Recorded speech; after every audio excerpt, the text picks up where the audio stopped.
আসসালামু আলাইকুম রহমতুল্লাহি ওয়া বারাকাতুহু। সম্মানিত দর্শক এবং শ্রোতা, ভালোবাসা বৃদ্ধির জন্য অনেক ধরনের আমল রয়েছে। তন্মধ্যে একটি গুরুত্বপূর্ণ এবং কার্যকরী আমল হচ্ছে সূরা ইখলাসের আমল। সূরা ইখলাস এমন একটি সূরা, যে সূরার মধ্যে আল্লাহ সুবহানাহু ওয়া তাআলা তার একত্ববাদের ঘোষণা দিয়েছেন। হাদিস শরীফের মধ্যে এসছে, এই সূরাকে যে ভালোবাসে আল্লাহ তাকে ভালোবাসেন। সুবহানাল্লাহ। অতএব এটি একটি ভালোবাসার সূরা। শুধুমাত্র আমলকারীর অন্তরের মধ্যে থাকতে হবে আল্লাহ সুবহানাহু ওয়া তাআলার এই বিখ্যাত সূরাটির প্রতি ভালোবাসা। সূরা ইখলাস এমন একটি সূরা, যে সূরার দ্বারা মানুষের যে কোনো ধরনের বিপদ, যে কোনো ধরনের সমস্যা, যে কোনো ধরনের অসুবিধাকে সুবিধা করা, যে কোনো ক্ষতি থেকে বেঁচে যাওয়া এবং মানুষের জীবনের চরম আশা পূর্ণ করার জন্য কার্যকরী পরীক্ষিত একটি বিখ্যাত সূরা হচ্ছে এই সূরাতুল ইখলাস। এটির নামই হচ্ছে ইখলাস। কেন ইখলাস? খালিসভাবে, মুখলিস ইবাদতের মাধ্যমে, অন্তরের মধ্যে দৃঢ় বিশ্বাস এবং আল্লাহ সুবহানাহু ওয়া তাআলার প্রতি এমনভাবে ভরসা করা যে তিনি অবশ্যই আমার কাজ করে দিবেন। এই ধরনের মন মানসিকতা নিয়ে যদি সূরা ইখলাসের রুহানি আমল করা হয়, ইনশাআল্লাহ 7 দিনের মধ্যে ইনশাআল্লাহ ফলাফল চলে আসবে। আজকে যেটি বলবো সেটি হচ্ছে ভালোবাসা বাড়ানোর জন্য সূরা ইখলাসের রুহানি আমলটি। ভালোবাসা অবশ্যই প্রয়োজন আছে। মা বাবার সাথে ভালোবাসা, ভাই বোনের সাথে ভালোবাসা, বন্ধুর সাথে ভালোবাসা। বন্ধুর সাথে যদি ভালোবাসা না থাকে তাহলে বন্ধু শত্রু হয়ে যাবে। কিন্তু অবৈধ ভালোবাসা, ছেলে মেয়ে অবৈধ ভালোবাসা করার জন্য এই সমস্ত আমল না করা উত্তম। কারণ যেটি হারাম কাজে এরকমের বিখ্যাত আমল না করা উত্তম, করলে গুনাহগার হবে। হালাল ভালোবাসা, যেমন স্বামী স্ত্রীর ভালোবাসা, বাবা সন্তানের মধ্যে ভালোবাসা, মা সন্তানের মধ্যে ভালোবাসা।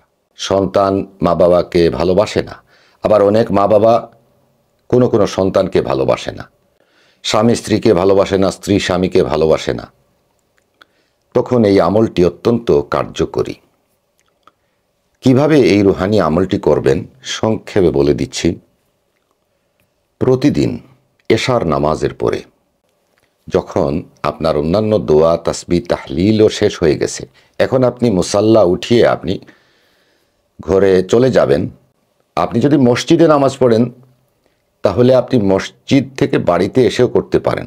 আর যদি আপনি ঘরে নামাজ পড়েন তাহলে আপনি যখন নামাজ শেষ করে এখন আপনার জায়নামাজ উঠিয়ে আপনি অন্য কাজে বা খাবার দাবার খেতে চলে যান, ঠিক তার পূর্ব মুহূর্তে সব কাজ শেষ করার পর, নামাজের সমস্ত কার্যক্রম শেষ করার পর বসে যাবেন অজু অবস্থায়। ওই নামাজের স্থানেই বসে বসে 11 বার দুরুদ শরীফ পাঠ করবেন।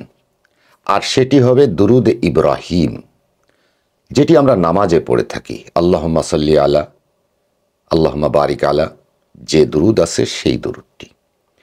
এবং 11 বার বিসমিল্লার সাথে সূরা ইখলাস পাঠ করবেন।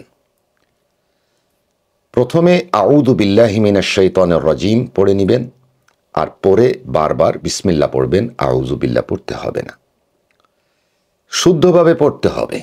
আউযু বিল্লাহি মিনাশ শাইতানির রাজিম, বিসমিল্লাহির রহমানির রহিম, কুল হুয়াল্লাহু আহাদ, আল্লাহুস সামাদ, লাম ইয়ালিদ ওয়া লাম ইউলাদ ওয়া লাম ইয়াকুল লাহু কুফুয়ান আহাদ। এইভাবে 11 বার পড়ে আবার 11 বার দুরুদ পড়বেন এবং আল্লাহর কাছে দোয়া চাইবেন। আপনি কার সাথে আপনার ভালোবাসাটা বাড়াতে চান সেই বিষয়টা অন্তরে রেখে আল্লাহর কাছে দোয়া চাইবেন। কিন্তু মনে রাখবেন, প্রথমে আপনি আল্লাহ সুবহানাহু ওয়া তাআলার ভালোবাসার জন্য দোয়া করবেন। হে আল্লাহ, আমি গুনাহগার, আমাকে আপনি ভালোবাসুন, আমি আপনার ভালোবাসা পেতে চাই। হে আমার মালিক, আমি গুনাহগার হিসাবে আমাকে আপনি অপছন্দ করে দূরে ঠেলে দিবেন না। হে আল্লাহ, আমি আপনার কাছে তাওবা করে নিলাম, আমাকে আপনি ভালোবাসুন, আমাকে আপনি মহব্বত করুন।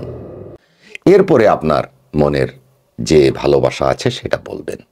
ইনশাআল্লাহ, যদি আপনি 5 ওয়াক্তের নামাজি হয়ে থাকেন, আশা করা যায় 7 দিন মানে 7 রাত আপনি যখন এই আমলটি করবেন, ধীরে ধীরে ওই মানুষের প্রতি আপনার ভালোবাসা বাড়তে শুরু করবে। আর আমল তো অবশ্যই ঠিক রাখতে হবে, নিজের দৈনন্দিন আমল। প্রত্যেকটি আমলের ক্ষেত্রে হালালের একটি বিষয় রয়েছে। খাবারটা হালাল থাকতে হবে, পোশাক পরিচ্ছদ হালাল থাকতে হবে, আয় রোজগারটা হালাল থাকতে হবে এবং নামাজি হতে হবে, ইমানদার হতে হবে। হয়তোবা কার্যক্ষেত্রে অনেকে মিথ্যা কথা বলে বা অনেক সময় নানা ধরনের কথাবার্তা বলে থাকে, সেই জন্য অবশ্যই তাওবা করার প্রয়োজন রয়েছে। সুতরাং যখনই রাত্রে এই আমলটি করবেন তখন তাওবা করে নেবেন। অবশ্যই তাওবা জরুরি, কিন্তু আমলটির ক্ষেত্রে যে দুরুদ এবং এই সূরার কথা বললাম, পাশাপাশি তাওবাটাও করে নেবেন, ইস্তেগফার 3 বার করে নেবেন। আর তাওবা অবশ্যই আপনি প্রতি ওয়াক্ত নামাজের শেষে করছেন। আস্তাগফিরুল্লাহ, আস্তাগফিরুল্লাহ, আস্তাগফিরুল্লাহ, আস্তাগফিরুল্লাহাল্লাযী লা ইলাহা ইল্লা হুয়াল হাইয়ুল কাইয়্যুম ওয়া আতুবু ইলাইহি লা হাওলা ওয়া লা কুওয়াতা ইল্লা বিল্লাহিল আলিয়্যিল আযীম। 1 বার বা 3 বার বা 7 বার পড়বেন। ইনশাআল্লাহ আল্লাহ পাক আপনাকে গুনাহ থেকে মুক্ত করবেন এবং এরপরে আপনি আমল করেন, ইনশাআল্লাহ ভালোবাসা অনেক বেড়ে যাবে। অবশ্যই এই আমল করে উপকৃত হবেন, আমার জন্য দোয়া করবেন। পরবর্তীতে অন্য কোনো ভিডিও নিয়ে আবারও হাজির হব।